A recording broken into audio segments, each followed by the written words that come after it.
the way to begin this Earth School lesson, which is simply perspective of each of ours on this journey thus far through this school called Earth, this little life that we get to live in these vessels. There is so much to dive in. There's so much width, there's so much depth, there's so much vast space that we could cover. And then there's the space of all of those things combined on that squiggly line. Right, Lee? Oh, yes. From that origin point, Sure. actually journaled it.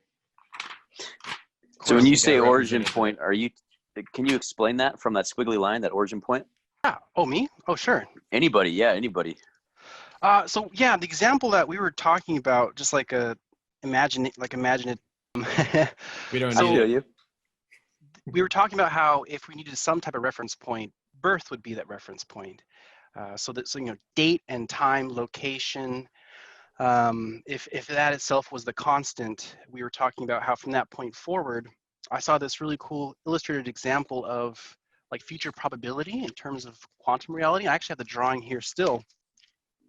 So I made this like little drawing where there's this cone of probability, because as time passes on, as your cognitive skills develop, as your ability to become mobile, and all the jazz, all the 9 yards come into play, your ability to increase variability increases as time passes on. So the Y scale would be time, and the X scale is variety of experiences. So for instance, if this was like 1990 right here, if that was the point of birth, and the Berlin Wall collapsed 1989, that would be an event outside of the cone of probability in this reality. So yeah, obviously the top of the cone can vary as well. There's going to be different sizes of cones because there's potentially infinite parallel realities where you die as a baby or you die as a super old person. So You never were born. Does that cone ever shrink back down once you've used up all your probability and become an old man into that one future that you ended up going into? Does that make any sense? Yeah, so this was kind of a like fourth dimensional snapshot. A fifth dimensional snapshot would be all the potential cones combined. And that would no longer be a cone shape, but maybe like a weird blob. If we were trying to like three-dimensionally picture it, it'd be this strange multi-dimensional blob. If it was like the fifth dimensional cone level. Yeah. It'd kind of be a cloud essentially.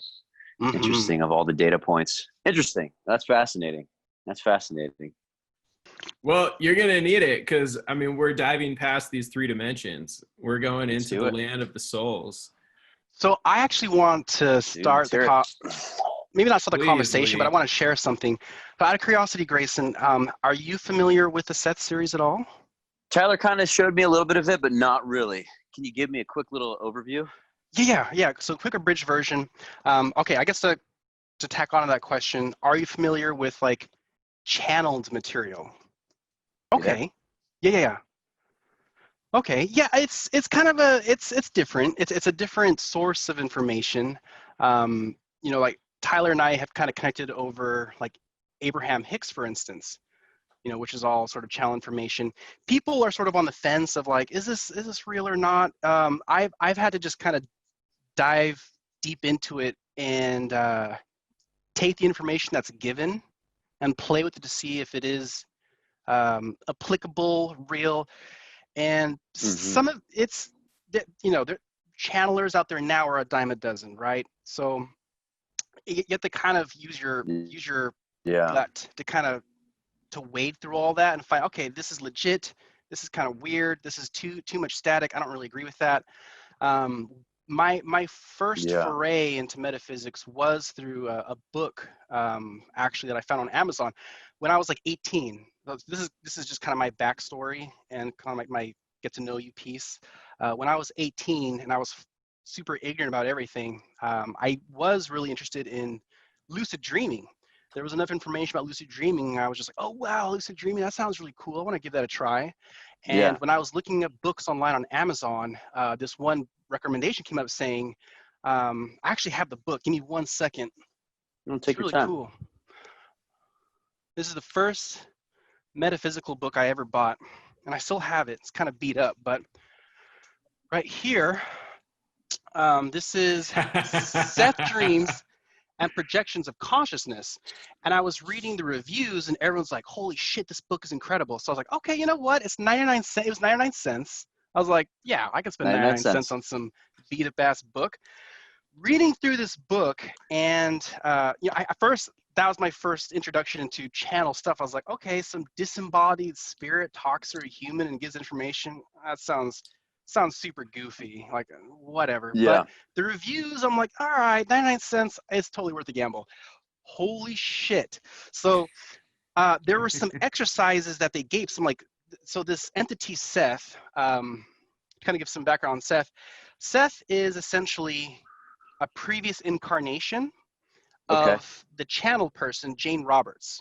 Okay. A previous incarnation, so they're related genetically, and Seth died in the 1600s, and then Seth introduces himself as this disincarnate spirit that just is really curious about gathering information, an avid learner, and just simply wants to pass on that information he's collected from the human perspective in the non-physical reality through a living actual person, because the information could be useful. So this book on dreams and projection of consciousness talks about how the dream world kind of interplays with physical reality, and it gives some kind of core precepts about it, but then it gives some exercises. And what really sold me on not just this book but this material in general was just testing myself, like the scientific method. Cutting out. Hold on. Oh shoot. Okay. So I grew up luckily like very science focused and very skeptical of all this jazz. But I wanted to give it an honest to God try. There was an exercise that he gave. It was a form of like self-hypnosis, essentially, that this thought exercise you would do as you're falling asleep to increase the chances of having a lucid dream. Interesting. And the very first night that I tried it, I had a life-changing lucid dream that just blew me out of the water. And at that point, I was hooked. I was like, okay, this dude Seth, I don't know what the fuck he's about, but I'm about to find out. I ended up buying every single book and digesting every single book he had on everything. About 10 years ago, I still have the whole collection, and it's totally changed how I've approached life completely. Really? Yeah, it's this idea of knowledge is power, and synchronistically, there was this awesome example that I can bring up. So I had this conversation with a dear friend of mine, literally 10 minutes before this call. We were talking about like weird shit and extraterrestrials, and she was saying how certain indigenous people would literally be completely blinded to ships coming in of like Europeans because they had no idea what a ship was. So it's like this. Yeah. So if you have no idea what something is and your brain can't, the blind spot. Yeah. So knowledge is power. So because I've been like downloading all this interesting information on like the nature of reality, or at least one spin-off of it, it's totally affected how I've approached it. And I know it sounds like I'm selling the book, and I kind of am, but what really got me intrigued about Seth is like I said, I read this whole series 10 years ago, and this whole stuff, the whole series came out around between the late 60s and the early 70s. He talked about, although not in the same terms, talked about concepts of epigenetics and quantum physics and all this stuff 40 years ago. And as so much has happened in the science community in the past 10 years, things about like epigenetics is a proven thing within the past 10 years, for instance. Yeah, the new study. Yes, the new study of that, new information on quantum biology, new information on just quantum energy in general. A lot of the stuff that Seth was piping about back in the 60s and 70s had come to fruition. So that's when I was like, all right, this dude might be onto something. So fast forward onto now, I had a previous conversation with Tyler about a week ago about, I remembered in my brain, I was like, okay, I remember Seth saying several things about viruses. So this is just kind of in tune about the pandemic. I thought this would be kind of a cool little launching point. So I'm going to share my screen and share this article that I pulled up. Perfect. Do it. Fascinating stuff. And as I read this, it just resonated with me. All right, can you guys see this browser window? We can. Yeah. All right, I'm just going to read it out loud real quick. So, on viruses, Seth speaks out on viruses and their nature and their relationship to people as we choose to activate or not to activate ever-present body elements. Again, all about beliefs. So, Seth's all about saying that your belief system is sort of the blueprint of your reality, which in, metaphysics, spirituality, woo-woo community, it's par for the course. So remember what I said earlier about the connections between disease and non-disease states. Communication flashes between viruses and microbes, and they can change in the wink of an eye. Once again, then ideas of the most optimistic nature are the biologically pertinent ones, the way towards health. So-called harmful viruses are ever present within the body. You are rarely vulnerable to any but a small percentage, though you carry within your traces of the most deadly of them all of all time. Viruses themselves undergo transformations completely unexpected by medical men. So, they go through mutations. If one virus disappears and another is found, it is never suspected that the first may have changed into the second. And yet through certain alterations of quite natural characters, such as the case, so viruses can be beneficial or deadly according to the condition, state, and needs of the body at any given time. And just to give some biological context to any future listeners who don't have a background in biology, the way that your body creates antibodies to viruses is it literally adapts some of the genetic code in the virus into itself. The reason why vaccines work, so if you research how a vaccine works, you'll understand why this is the case. It keeps the dead around so it can remember it. Yeah, it breaks it apart pieces, and that's why we have vaccines. Although I think they're inefficient. There's a better way to deliver them, but yeah, we can get 100%. Totally. I think they should be delivered into the upper layers of the epidermis. There was actually a TED talk on this using they found a way to it was for malaria, and they found a way to use these topical dermal patches that were like, I think they were gold nanoparticles. They were coated with that, and they had the virus that was broken down on top of those, and they basically put in the upper layers of the epidermis. And what that allowed, you have more antibodies there and more reception versus just going straight through and missing the whole epidermis and going straight into a vein into the actual bloodstream.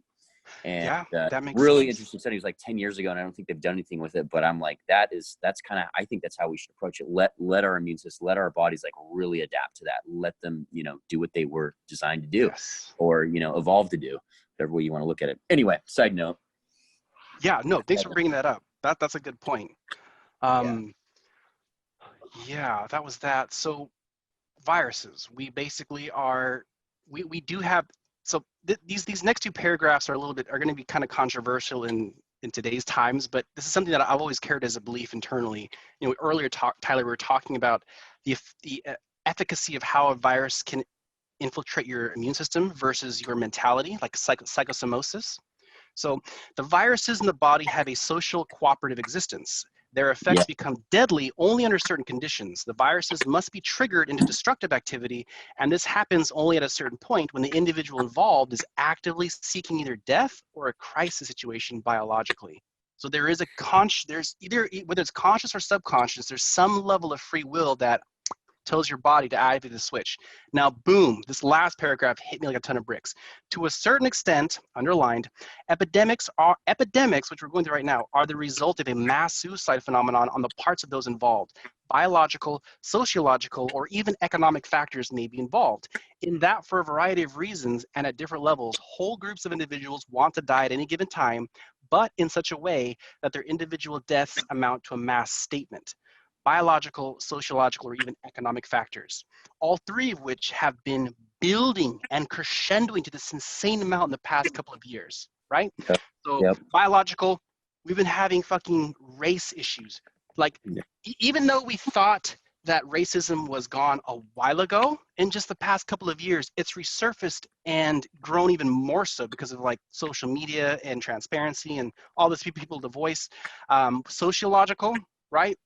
We've been having class struggles, the 1% versus the 99%, all this stuff, blah, blah, blah. Economic factors, right? We're discussing how different economic models such as communism, socialism, capitalism, free-range capitalism, monetary what all the different various economic structures, there's been this crescendoing of just angst and confusion and anger and the desire of change. And then boom, this is happening. So I'm going to start the ball off with this. I had another previous conversation recently with a friend who, and data points this out to be the case, the majority of people who are negatively affected by the coronavirus are those that are in the 60 age group plus. Yes. The highest number of dates are coming from that range up. Now, before this pandemic, I've always had thoughts about subjective versus objective reality. So what makes this plane of existence so interesting is that yes, on some level, reality is subjective, and you're projecting and you're creating and you're in your own little private lucid dream. But it's interplaying with everybody else's version of the lucid dream. Thus, we have objective reality. So ideas, ideas and beliefs are sort of the structure, right? Right now, if you look at anybody who is in power, it is somebody who's in that age group, the 60 plus. Yeah. You see online in the meme wars. I'm a bit of a meme collector and a meme farmer myself. I love the fire memes. My friends Okay. call me the meme lord. But you see a lot of these memes about millennials going to war against the baby boomers, right? Baby boomers all being in this age group. So you look at anyone in power, in government, in finance, anyone, they're all baby boomers. Baby boomer. And with a generation, what's interesting about a generation is the collective ideas and belief systems that a whole generation shares. The baby boomers share this whole mentality of this Anne Ryan philosophy. Anne Ryan, who wrote Atlas Shrugged, it was a huge book back in the day. And the book itself was just like, fucking take what's yours and fuck the rest. Like, build yourself up and fuck the rest. It was a very kind of a self-empowering but very unempathetic philosophy. Yeah. And if you look back, you're doing some research, a lot of the biggest history makers and playmakers that's changed the course of events were all part of this like really intense Anne Ryan book club. Alan Greenspan, Ronald Reagan, a huge number, like, George Bush Sr., a whole number of people just like, okay, like this is what's up. So take that philosophy, amplify it to the 10th degree, and what do we have now? Well, that whole mentality has brought our Earth to its knees, right? So we have like climate change. We have a record number of species going through extinction. We have like polluted waters. Like things are kind of going bad. This free range capitalism has brought us to almost to the brink of destruction. So what the hell is this pandemic? Well, it's the haves versus the have-nots, the millennials versus the boomers. All this energy has just popped into what I theorize and feel like is this pandemic. That's basically removing, to some degree, the part of the equation that is causing too much friction, right? So I would stick this to my friends all the time. Like, as the old people die, they take their beliefs with them. As the baby boomer generation dies off, so Charlie Chaplin said that. Oh, really? Well, boom. Charlie, I'll send it to you guys. But yeah, Charlie Chaplin talks about that. He's like, these men will one day grow old and die, and then we will essentially inherit the earth. But it's a beautiful speech he talks about. He's basically, and he's talking about World War II and Hitler. Yeah, it's great. But I think I totally gel with what you're saying, man. I think it's extremely interesting to think about that. To talk about a study, to talk about how kind of Earth will kind of recenter itself. There was a study done in Africa. This is also about 10 years ago, another TED Talk that was really good. But essentially what happened is these cattle farmers in Africa were losing large amounts of cattle. They were getting poisoned and they couldn't figure out why. What's going on? The cattle are eating plants they've eaten for like, X amount of decades. Like, what's going on? But they had more cattle and more, because population grows.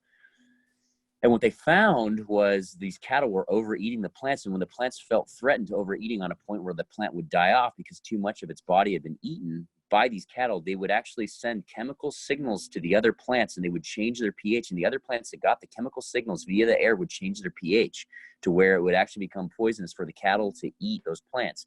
And so they actually had a biologist go in there. And once they found out that and they changed the eating habits of the cattle, the plants reverted back to normal.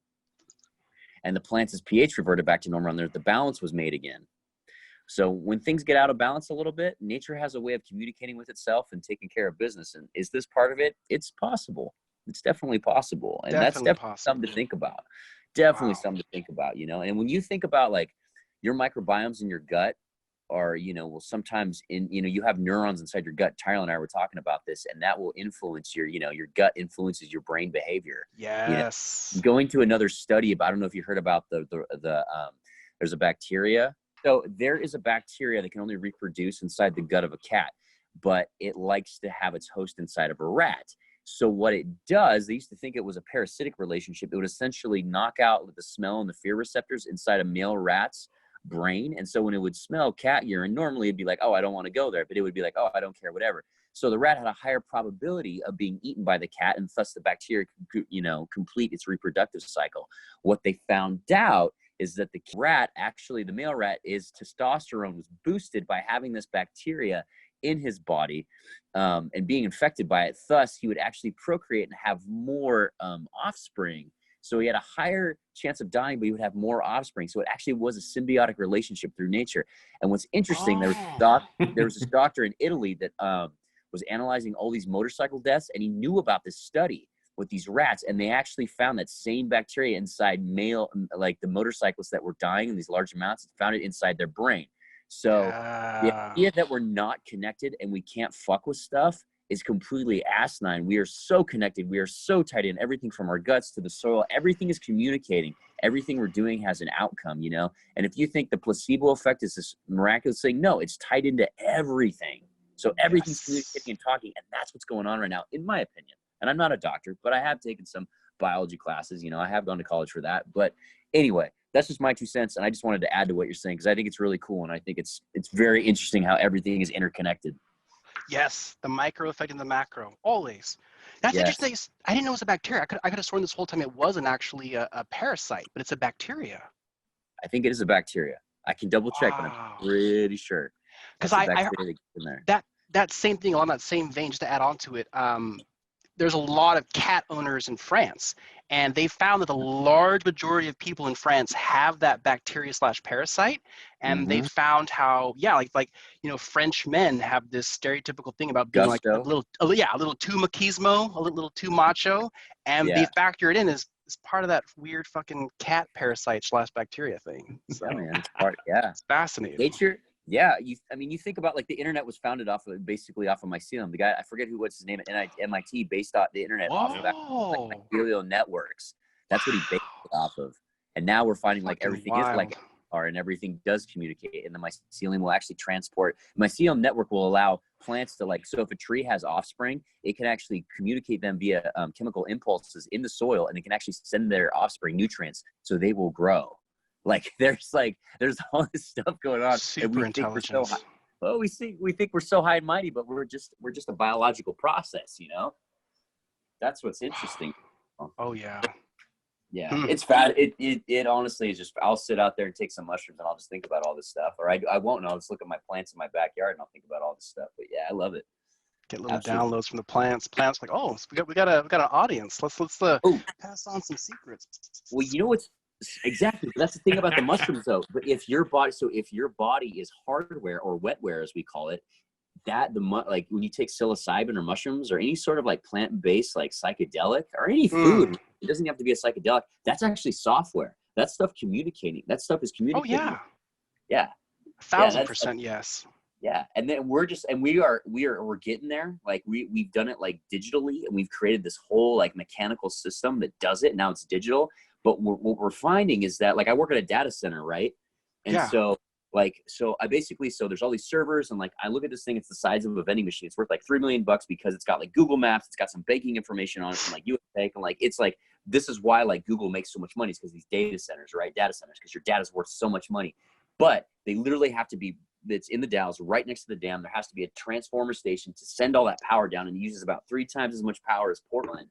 But if you could take the power levels down, it would be so much more efficient. And you know how you could do that? Biological systems. I don't know if you've heard of slime mold and how like Japan basically So Japan reorganized their whole subway system and the structure using slime mold, because they basically put these sugar, I think it was grains of sugar, in the same exact orientation, and the slime mold grew in the most efficient pattern, because that's what slime mold does. It finds the most efficient route to find its food to survive. And so it's software in itself, and that's what they're finding. And so they're also finding that there's bacteria in the ocean, and with these filaments that are like super long, they're like half a mile, but they can actually transmit data and like electricity. So they're starting to look at these, and they just engineered, using frog cells, these living, essentially living robots. So we're getting to a point where you will walk into a Hold on. You need to define what you're speaking about here real quick. You just touched on 3 specific elements. The slime mold. Keep going. That is an amazing. I can go back. I can go back and talk. I'm taking a bio break, but keep talking. In the whole, I foresee essentially where I'm at going from a digital / mechanical state to a living biological state where these things are grown. They're no longer built. Matrix. So that's what exactly. That's what I'm saying, is that biology is so much more efficient than any of the science, any of the mechanical stuff that we're building. And that's why we're turning to biology, you know? You're talking about epigenetics and actual genetics themselves, like understanding that code, because it is software. That's exactly what it is. Totally. Every great engineering invention or discovery has come from inspiration through nature. Nature is the first genius engineer. Yes, exactly. And that's the Or beautiful is the thing. source of genius. Yeah. No matter how smart we get, nature is always going to be a couple steps ahead. We never beat nature. We're like, oh, we discovered that thing that happened. You know, the universal laws of nature, you know, are still there, and we're still discovering what's really going on. You can't beat it. And that's the beauty of it. The more questions we ask, the more answers we get, but the more questions we get. You know, it becomes this very philosophical thing once you start really breaking it down. But I digress. So Tyler, you wanted me to answer a couple questions. Yeah, so slime mold, anyone that wants to look that up, it is so fascinating to watch in hyperspeed. It's this yellow mold that just, it creates this superstructure that is so much more efficient. And again, to your point, it's beyond our style of thinking and how we create a city infrastructure to be able to interconnect and interoperate, where it intuitively was able to recreate something better than any of us humans have figured out as far as efficiency goes. It's incredible. Can I ask a question? Anything. I want to interject really quick. So you talk about this coronavirus stuff. So if our biology knows the most efficient method, do all of us feeling lonely and isolated and wanting being around other people, is that our biology telling us that we should do it? Because even with this coronavirus, maybe there's something in our biology and us interacting that's actually going to heal us a lot faster versus us segregating each other. I know it's a weird thought, but it just kind of popped into my head, and I'm thinking about like, what's going to be the most efficient method? Interesting topic. Yeah. So, to add to what I was saying, I just think a lot of times we think we understand biological systems, and we are very smart, and we do get essentially what's going on. But I also think we might be missing the point, and I think we should kind of tune in deeper to really find out I don't know if I'm making any sense. No, making perfect sense. Totally are. And it does inspire some thoughts. And if the conversation organically goes that way, hell yeah. But to kind of address the point about the whole loneliness thing, there's this really cool YouTube creator. I'm going to butcher the pronunciation. Kurtzagot. Okay. They do these like, you've heard of Kurtzagot, right? Like the really cute vector animation. Yeah. That he goes in, they talk about black holes and like black hole like and everything. Yes, I've seen all the videos. I love it, dude. You saw the one on loneliness then? No, I haven't seen that one yet.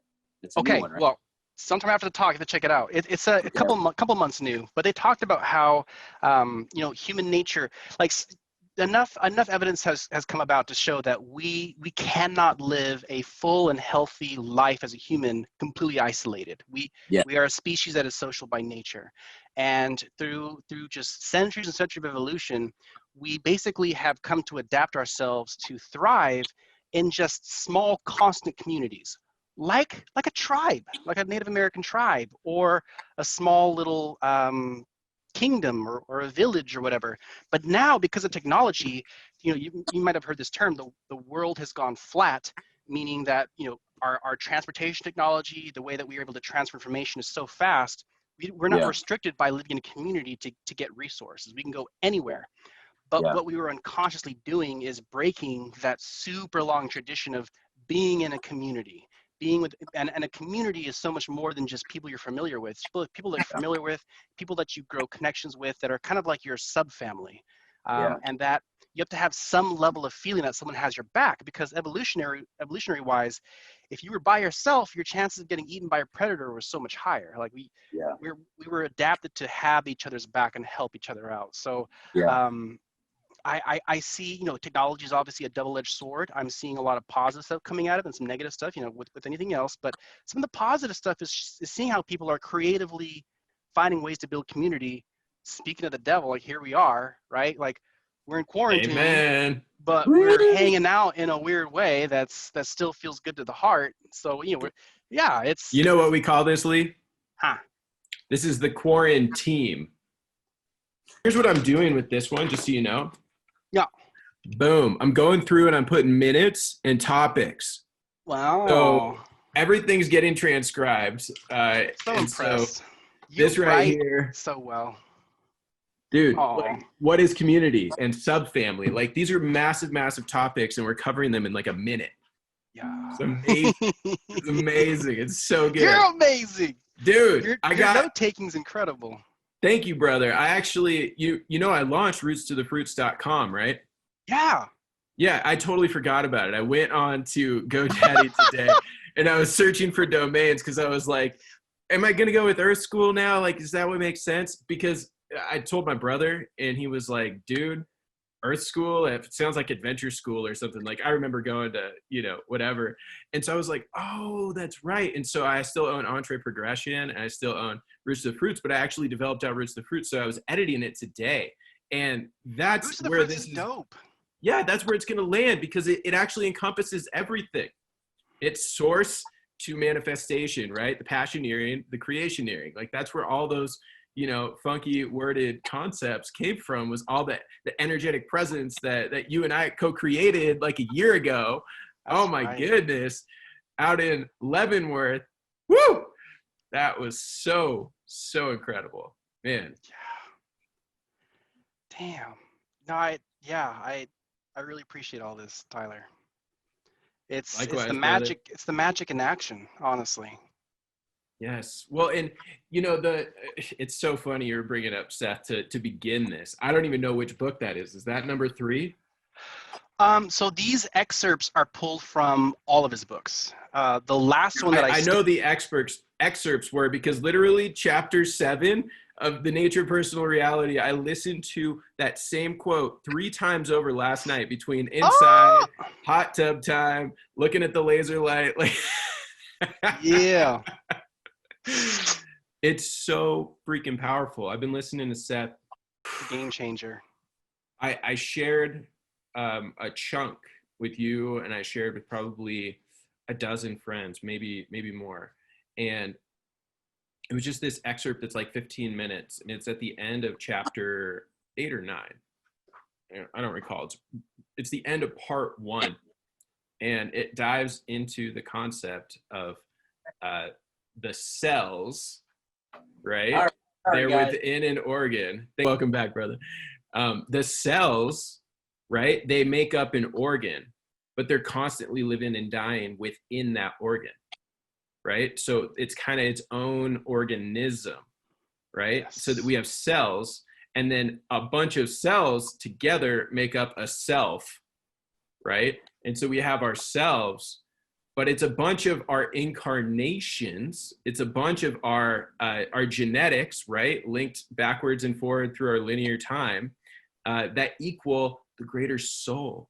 And so the soul, being that, it was interesting because the way that they framed it was, hey, don't feel devoid when I tell you that the soul is not uniquely yours. You're a piece and a part of, and then they called it an oversoul.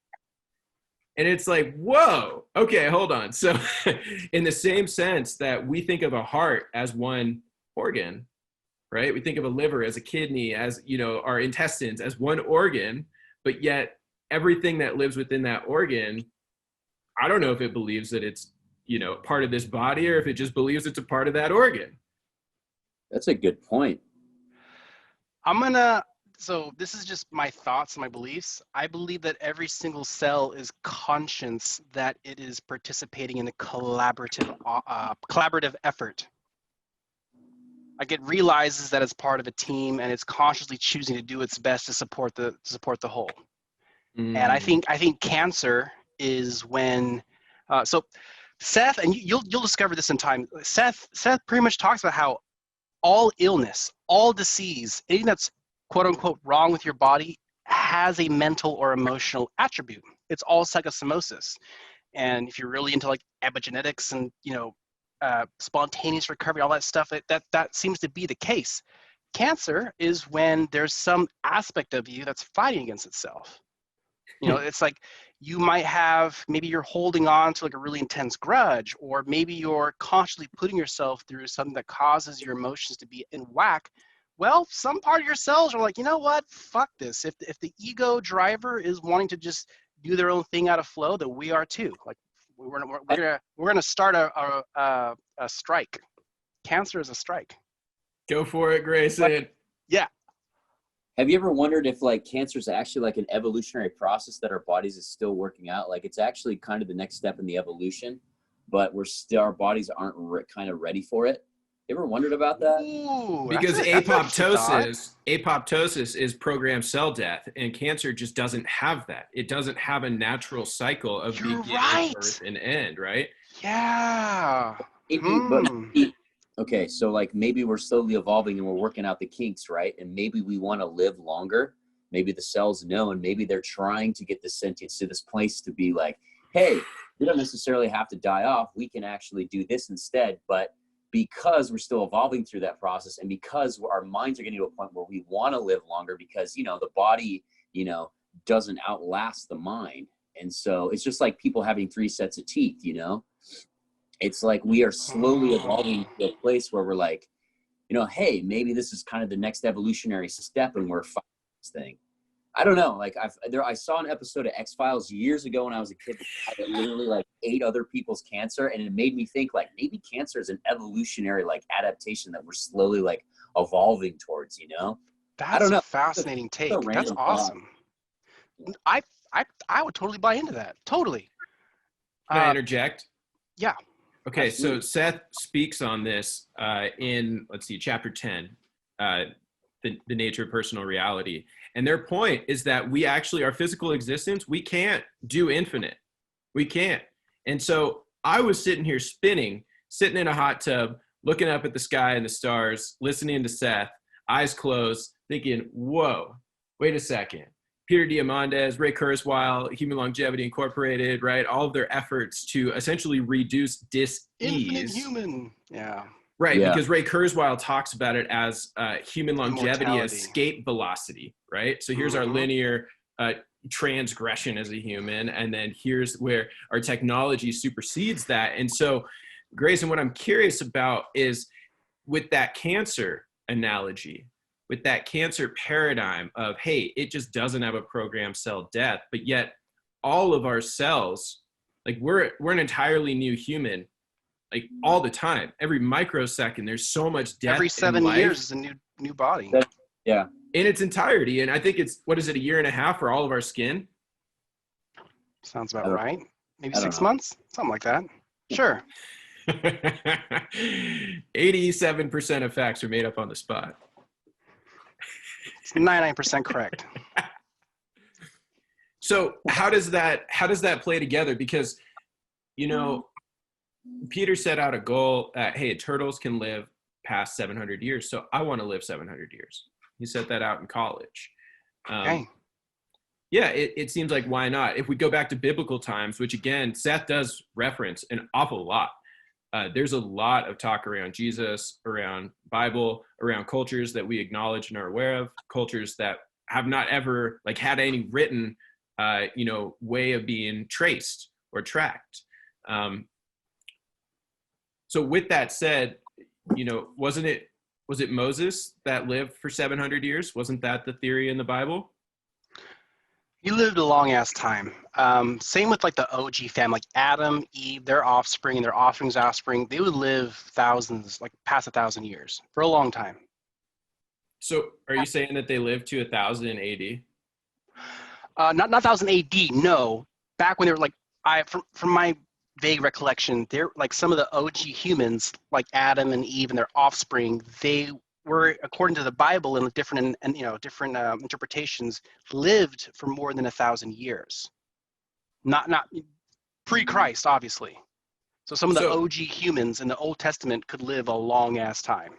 Couldn't it be possible then that the more that we're in alignment and in touch with Source, in touch with God, in touch with our energy, our life force, whatever verbiage that you'd like to call the thing that is our life, the more that we're in touch, the more that we're in flow, like you were saying, the cancer comes from the opposing energies, right?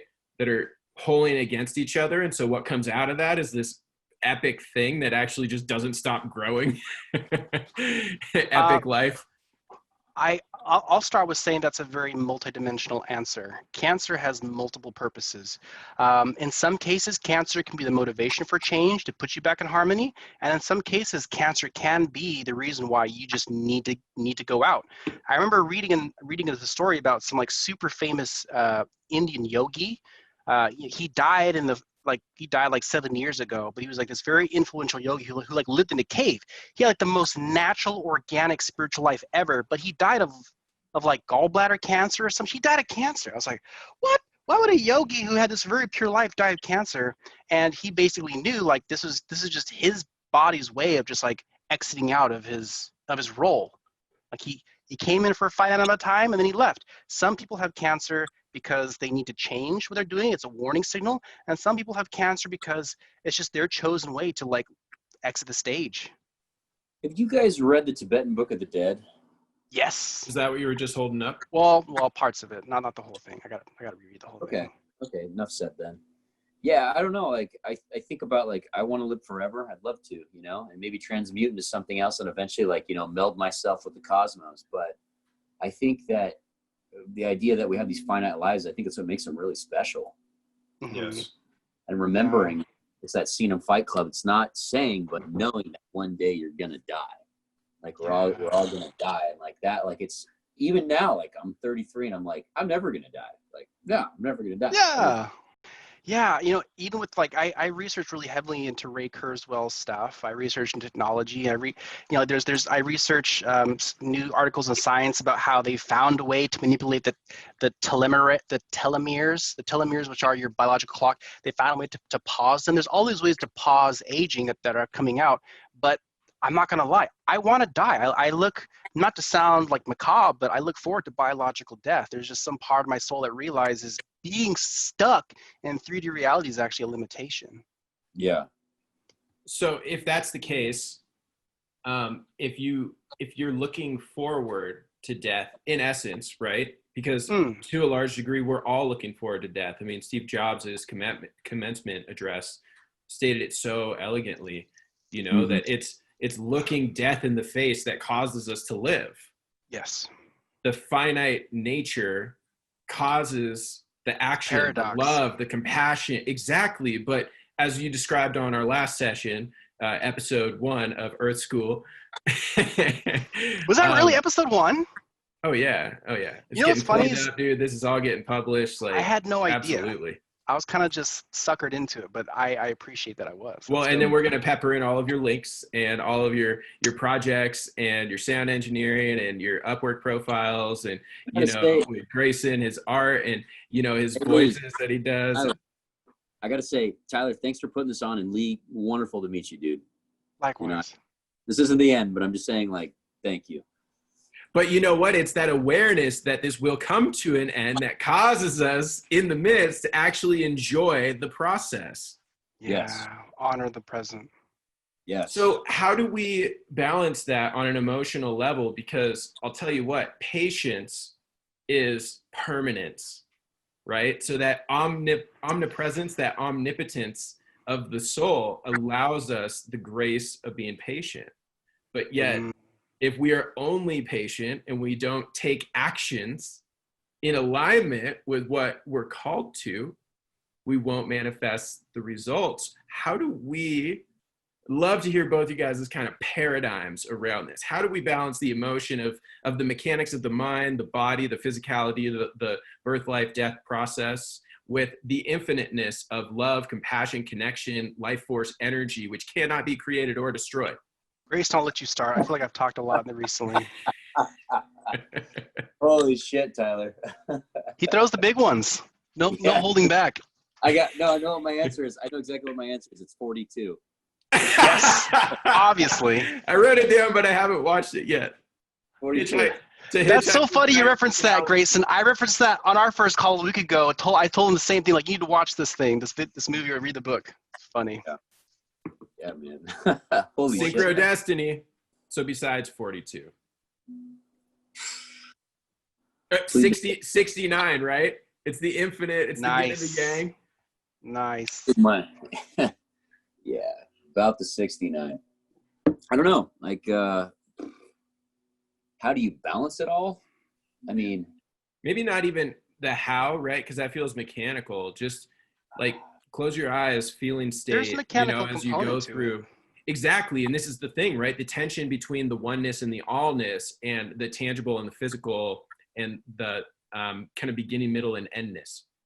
you know, when 2019 Tyler knows, but Lee doesn't, was a really it was a crazy year for me.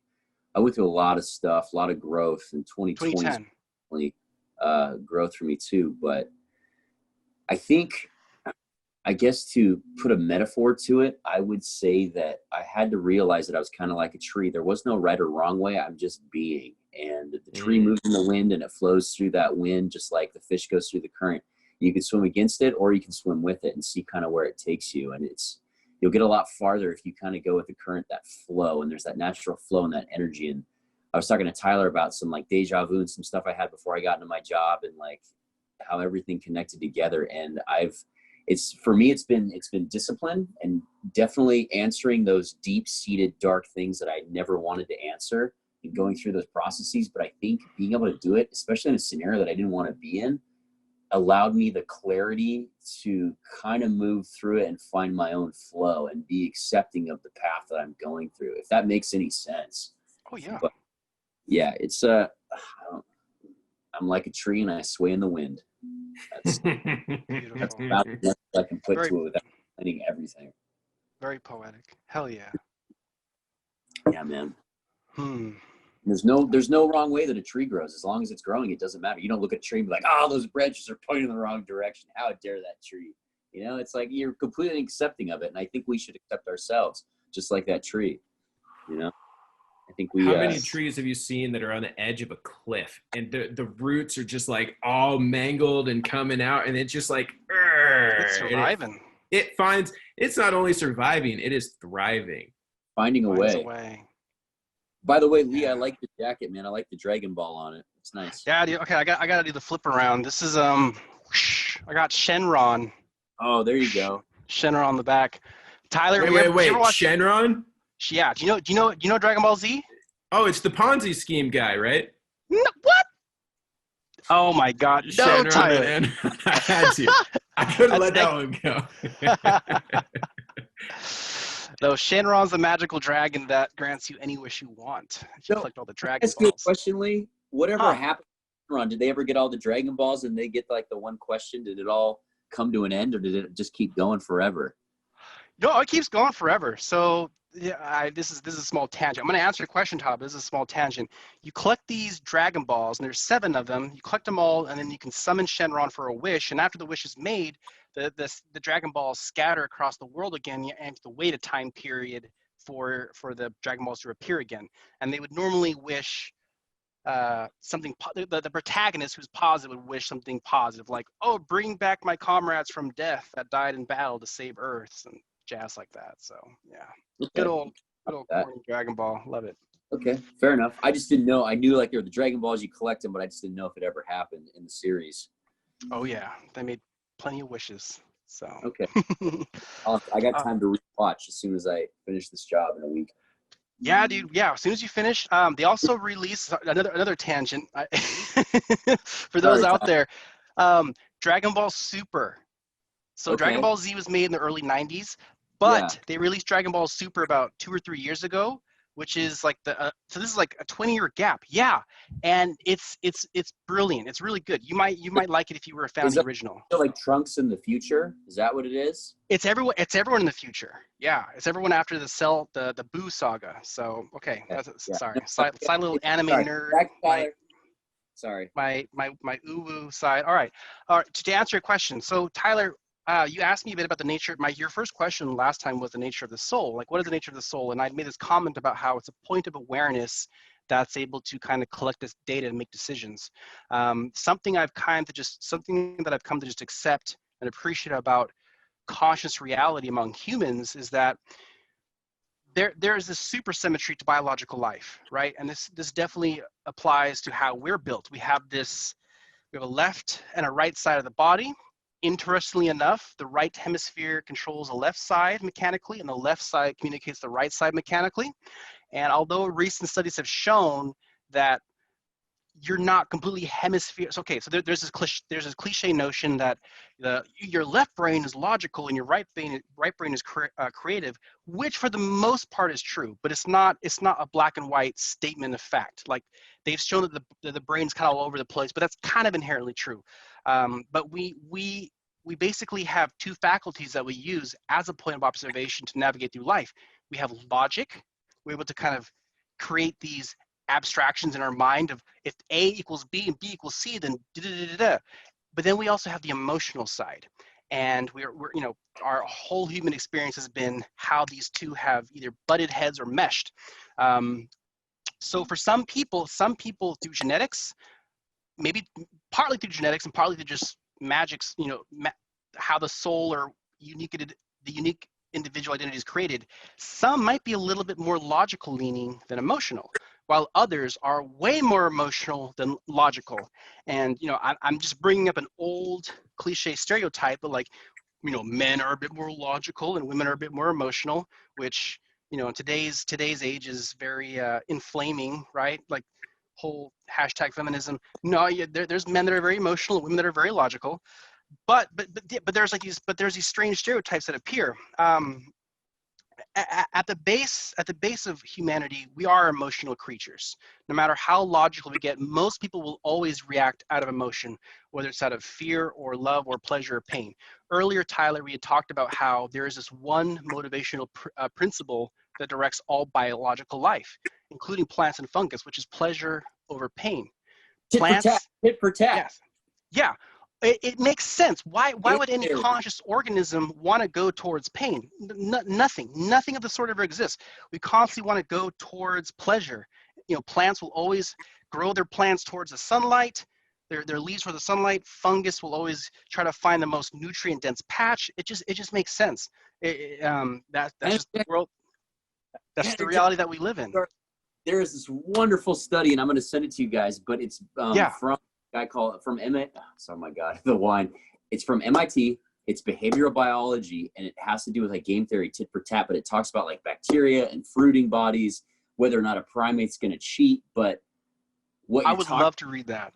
Oh, dude, I'll tell you what. I'm not going to talk any more about it, but I just know that it adds to completely what you're saying, and I'm going to send it to you guys after this. Yes, don't forget. That sounds dope. That's going to show up in the show notes. I already got it marked. You didn't see this. I'm actually going to I'm going to send it right now. Let's see, look, these are the notes. And so it's structured on a minute by minute kind of basis, play by play. And so your accountability it's on now, brother. I'm gonna make your hand we're gonna make your hand cramp, Tyler. I know. Hold on. So the best part though here is that we have just like you had that point and the cone, right? And then everything that exists within those probabilities. This is why I wanted to get the three of us together so bad, because that cone has now just grown just exponentially, right? And yet we're following the same kind of rhythm where we're snaking in and out. And so it's here's a tangent. Well, okay, we can take other episodes that we focus in on these specific tangents and run with those. Behavioral evolution. I still haven't forgotten your original question. Tyler, about action versus being. I'm still going to address it, but you know me, I like taking very long roundabouts, but it's all context. It all ties together. Okay, so it's sent. It is sent. Beautiful. It should be in the group text, so you guys can watch it and check it out. Dude, it's mind blowing. Got it. Great stuff. Yeah, sorry, it's not MIT. It's Yeah, so I'm just gonna wrap up my answer. I haven't had 2 glasses of wine in 4 months, so yeah, we can tell. Dude, you've earned it, man. Doing 60 hours a week, shit. Yeah, I did this thing. So, side note, I was not gonna drink for 2020, and then I started dating this yoga instructor, and we ended up having a glass of wine. And I'm like, why am I punishing myself? But I don't drink every day, and I've just had wine. And like I said, first time I've had wine in You know what? Yeah. Jesus drank wine. Apparently, it Throw that out turned there. water into Jesus wine. didn't drink tequila, but the dude Nope. drank wine. He did drink tequila. Although I've done that. Anyway, sorry to interject.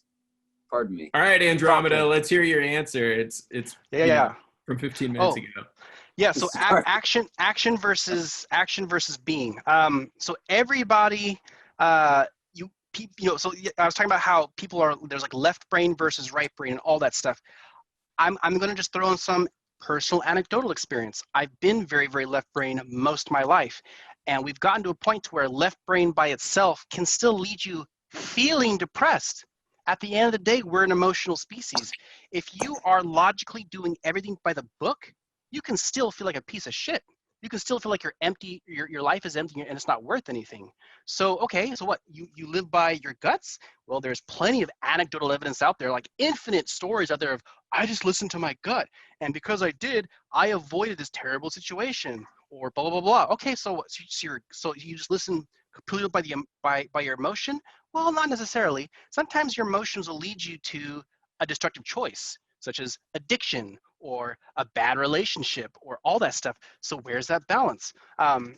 There was this Bashar, who's one of my mentors as a channel, talks about how, so the way that we're able to interpret 3D reality in terms of its depth is we have to have 2 points of vision, the left and the right eye. People that are actually blind in one eye actually lack depth, right? They lack depth perception. So he explained that the mind and the heart need to work in conjunction, just like 2 eyes. You have the mind and the heart as a bifocal, pinpointing to a convex point that gives you the clearest point.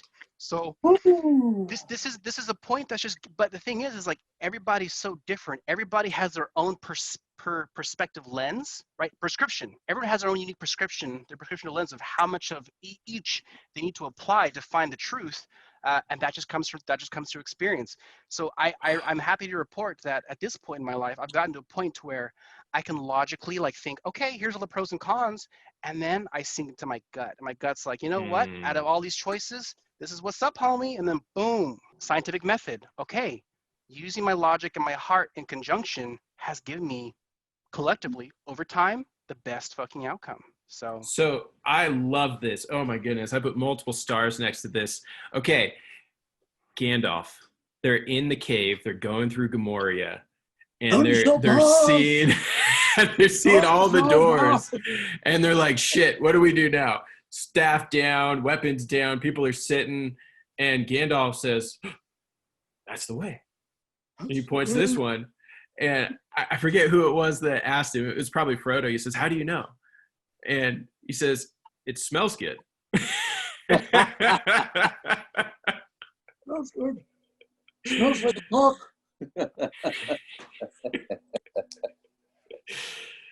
Oh, amen, Lee. That is such a clear, powerful understanding of the dichotomy that exists within all of us. If we live too much in either duality, if we're too much heart and we don't use our brain at all, then we're probably not gonna get where we want to go. Can right? I throw some fun scientific context into this though, as to why the gut might be actually right scientifically?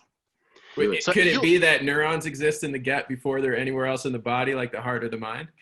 Well, yeah. So recent bioquantum research has shown that, for instance, like people, like high performing athletes, they're able computations in their mind faster than actual communication through bioelectricity travels through the cells.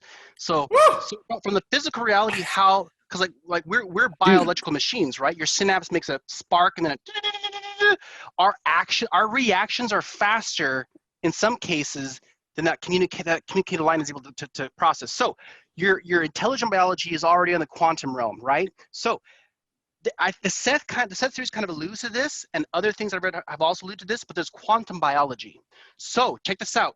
Going back to the 4D versus 5D, if you are listening and you are present and you are tapped into your body, AKA your gut, your body is already like your cell intelligence that's already connected to the quantum level is already tapped into all the probabilities. And it's like, yo, dude, in this probability where you stay in the car with your friend and he's kind of drunk and he's driving, you're gonna die. If you're really tuned in, your body's like already running the probability calculations of like, oh, yo, bro, these choices equal these probabilities. I'm gonna make you feel bad about it. Listen to me. Listen to Yes. me. So in a sense, although it's not proven, I believe that the body intelligence is quantumly processing all of its parallel realities at once, and it's kind of giving you an indication. I'm trying to look out for you because if you live, then I live, and it's all Gucci. You know what I'm saying, son? Oh man, Lee, that's some good shit. The legend of So- Lee. Thanks, guys. Oh, Grayson, So take my- it away, brother. So if my gut's telling me to call that yoga instructor I used to date, like what am I supposed to do, man? you gotta listen. That yoga instructor might have some extra pearls of wisdom or some fun experiences to give you. Who knows? We've done both those things, but yeah, that's interesting. It's interesting what you say. That is yeah. interesting. I literally, yeah. Interesting facts, man. Something to put things in perspective. Okay, you were just bringing up that our cells are connected. So our cells are fully intuitive, right? They don't have mechanical thinking mind. They have intuitive direction and guidance, which is gifted to us, our little us, right? The 50 billion plus, many us's. From the quantum field, the source that is all sources, from God force, life force, energy, however you want to define it. And they're actually feeling into all those potential realities and giving you the clearest vibration, as we were talking about the soundtrack of our life, right? The soundtrack of our soul having a signature sound. Is that the culmination through ourselves? So then listening to our bodies on a quantum level. I mean, you hear it all the time, right? With professional athletes. Like, I'm huge into basketball, and so I hear Dame talking about it. Yeah, the game's slowing down. And you see it, right? LeBron literally sees things happening on the court before they happen, right? Yeah. See the title of this book? Can you see No. it? Okay, Hold on. Give me a second. This book, can you see it? Future of the Human Body. This thing basically, Future what of the is, human body. it's not somebody writing a book specifically about that. It's a glossary. It's literally a glossary, and it's got all these scientific notations. Like, it's got tumor meditation, telekinesis, psychological mechanisms involved in hypnotic pain control, pain reduction, and contemplative activity. And you go into, like, hold on, give me a second. Jewish mystics, the yogic burials of the Hariyadas. Yeah, extrasensory powers. This book, dude, it is literally a glossary, and you can look up all the articles. It's got them all in there, one by one. And like what we're talking about right now, that stuff completely ties into. It talks about like quarterbacks, like throwing footballs and knowing exactly where they need to go, and not even like thinking about it. They're just completely tuned in, and they know before it happens exactly. The expression is, I could do it with my eyes closed. But what if it's not actually an expression? What if that's the ultimate truth? Well, it is, because you feel it, because you're tuned into all that. Think about this. Okay, look, if plants can communicate without brains and it's just strictly chemical signals, you don't think human beings are doing that? Like with pheromones, you don't think you can figure, like, okay, look, you go back like 30,000 years to the Ice Age, and there was only like 12,000 human beings left, right? And they all seem to find each other over this giant expanse of the earth in like crazy conditions. You think that we're not communicating with each other on a level that's outside of our senses? Of course we are. Yeah. Have you ever heard of the I forgot the name, but it's I'll find it again and I'll send it to you later, Tyler, because I know you're taking book references and all that jazz. I think it's called the Heart Code or something. This doctor researched about his theory in this book was that every time your heart beats, it sends out this electromagnetic pulse. And this electromagnetic pulse, it spread, I don't know the exact diameter of this pulse, like how it reaches out, but we had talked last time, Tyler, about how intelligent life, including plants and animals, they're hooked to this like weird internet of thought, which is this electromagnetic grid. Well, okay, maybe I didn't talk to you about this, but there's this one company that's been selling both scuba diving suits and hunting gear that has like very fine metal that's meshed within it. So it's like you're wearing a Faraday cage. So it blocks out electromagnetic frequency. And this allows hunters and fishers to get super close to their prey. Sharks, Super close to their prey. Sharks, shrimp, everything. It's insane. Okay, so I have some very bizarre synchronicity that's just happened right now. I feel bad. My girlfriend, who is using my sister's car to pick up my sister, she's broken down on the freeway. So unfortunately, I'm gonna have to go save her. Which honestly, like I wanted to keep talking with you guys, but we can. I would love if we could set up a round 2. That'd be dope. This has been super awesome. I could tomorrow. Do it tomorrow.